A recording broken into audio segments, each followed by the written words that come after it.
melepaskan 8 tembakan, Timnas U20 tetap bertekuk lutut di hadapan Irak. Timnas Indonesia U20 gagal melakukan start mulus di Piala Asia U20 2023. Tim yang dijuluki Garuda Nusantara itu kalah 0-2 dari Timnas Irak U20 pada laga perdana Grup A. Timnas Indonesia U20 sebenarnya tampil cukup oke dalam pertandingan tersebut. Berdasarkan statistik yang dicatat SofaScore, tim Garuda Nusantara mencatatkan 51% penguasaan bola berbanding 49% milik Irak. Selain itu, Timnas Indonesia juga melepaskan 8 tembakan yang 3 diantaranya mengarah ke gawang. Sayangnya, tidak ada satupun peluang Timnas U20 yang membuahkan hasil. Hasil ini membuat peluang Timnas Indonesia U20 untuk lolos ke babak selanjutnya cukup sulit. Hoki Caraka dan kawan-kawan kini berada di dasar Grup A dengan nilai 0, sedangkan Irak di puncak grup dengan 3 poin. Faktor penyebab kekalahan Timnas Indonesia U20. Timnas Indonesia U20 mengawali Piala Asia U20 2023 dengan buruk. Garuda Nusantara kalah 0-2 dari Timnas Irak U20 pada Rabu 1 Maret 2023 malam waktu Indonesia Barat. Dilansir dari bola.com, setidaknya ada 2 faktor penyebab kekalahan Timnas Indonesia U20. Timnas Indonesia U20 sebenarnya mengawali laga dengan baik. Paling tidak ada 3 peluang emas yang tercipta pada babak pertama. 2 lewat Hoki Caraka, sementara 1 melalui Ronaldo Kuate. Namun 3 peluang itu terbuang percuma. Kiper Timnas Irak U20 Hussein Hassan mampu mengamankan gawangnya dengan baik. Penampilan apik Timnas Indonesia U20 hanya bertahan pada 25 menit pertama laga. Setelah itu, Muhammad Ferrari dan kolega tampak lebih sering kebingungan. Mereka bingung bagaimana caranya menembus pertahanan Timnas Irak U20, bahkan ketika tim asuhan Emad Mohamed harus bermain dengan 10 pemain sejak akhir babak pertama. Duel Persija versus Persib di BRI Liga 1 resmi ditunda. Duel pekan ke-28 antara Persija Jakarta melawan Persib Bandung di BRI Liga 1 2022-2023 resmi ditunda. Penyebabnya adalah karena duel tersebut tidak mendapatkan izin keamanan. Kepastian itu diungkapkan secara langsung oleh PT Liga Indonesia Baru LIB selaku operator BRI Liga 1. Seharusnya duel Persija Jakarta versus Persib Bandung digelar pada Sabtu 4 Maret 2023 dan harus mengalami penundaan sampai waktu yang akan diberitahukan selanjutnya. Persija Jakarta saat ini berada di urutan ketiga klasmen sementara dengan raihan 51 poin. Adapun Persib Bandung ada di urutan kedua dengan selisih 1 angka, yakni 52 poin.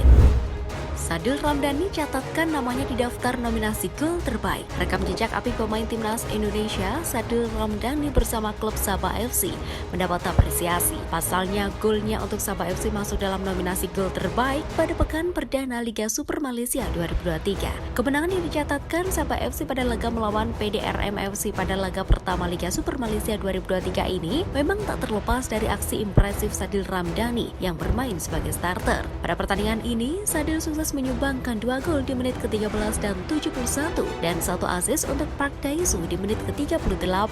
Adapun 1 gol lainnya disumbangkan Stuart Wilkin di menit ke-90. Sumbangsi Sadil Ramdhani memang tak hanya membawa The Rhinos memuncaki klasemen sementara Liga Super Malaysia 2023, sebab gol pertamanya pada laga ini juga masuk dalam nominasi gol terbaik matchday pertama.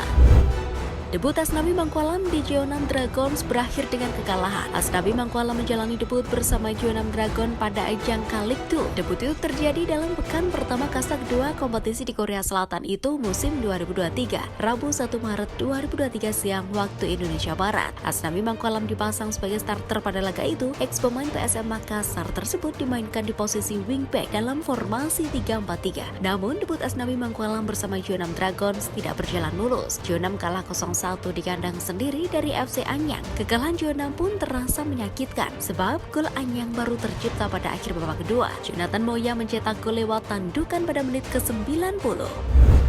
PSSI pastikan Indonesia tetap melayani Israel dengan baik di Piala Dunia U20. Ketua Umum PSSI Erick Thohir menegaskan Indonesia akan memberikan pelayanan yang sama terhadap peserta Piala Dunia U20 2023 termasuk Israel. Israel menjadi peserta Piala Dunia U20 2023 yang akan digelar di Indonesia pada 20 Mei sampai 11 Juni 2023. Setelah dinyatakan lolos, isu mengenai Israel semakin berkembang karena Indonesia tidak memiliki hubungan diplomatik dengan negara tersebut. Namun, Erick Thohir meminta masalah politik dan olahraga tidak bisa disatukan. Sebagai tuan rumah yang telah dipilih oleh FIFA, Erick Thohir menjamin Indonesia akan menerima semua peserta Piala Dunia U20 2023 dengan baik. Duel Persebaya versus Arema FC ditunda. Duel antara Persebaya Surabaya melawan Arema FC ditunda. Laga bertajuk Derby Jatim itu seharusnya digelar pada pekan ke-28 BRI Liga 1 2022-2023 dengan bajul ijo sebagai tuan rumah. Manajer Persebaya Yahya Al-Kathiri menyebutkan bahwa laga penuh rivalitas ini sangat beresiko tinggi, sedangkan pihaknya hanya bisa menyiapkan Stadion Gelora Joko Samudro, Gresik sebagai venue pertandingan. Pihak Persebaya sempat meminta agar laga ini bisa digelar di Stadion Gelora Bung Tomo, Surabaya. Sayang mereka menghadapi kendala lantaran stadion tersebut dalam tahap renovasi untuk persiapan Piala Dunia U20 2023. Manajemen klub juga telah mengirim surat kepada PSSI sebagai federasi pada 23 Februari lalu untuk menunda derby Jatim ini. Hasilnya muncul surat balasan bahwa duel ini ditunda. Hoki Caraka dapat perhatian AFC. Konfederasi Sepak Bola Asia AFC merilis nama-nama pemain yang wajib diwaspadai sepanjang Piala Asia U20 2023. Ada Hoki Caraka dari Timnas Indonesia U20. Hoki Caraka memang menjadi andalan Timnas Indonesia U20 di Piala Asia U20 2023. Pemain PSS Sleman itu mencetak 3 gol sepanjang kualifikasi Piala Asia U20 2023. Ketajaman Hoki Caraka itu membuatnya masuk daftar pemain yang wajib diwaspadai pada Piala Asia U20 2023. AFC bahkan melabeli Hoki Caraka sebagai bintang baru di sepak bola Indonesia.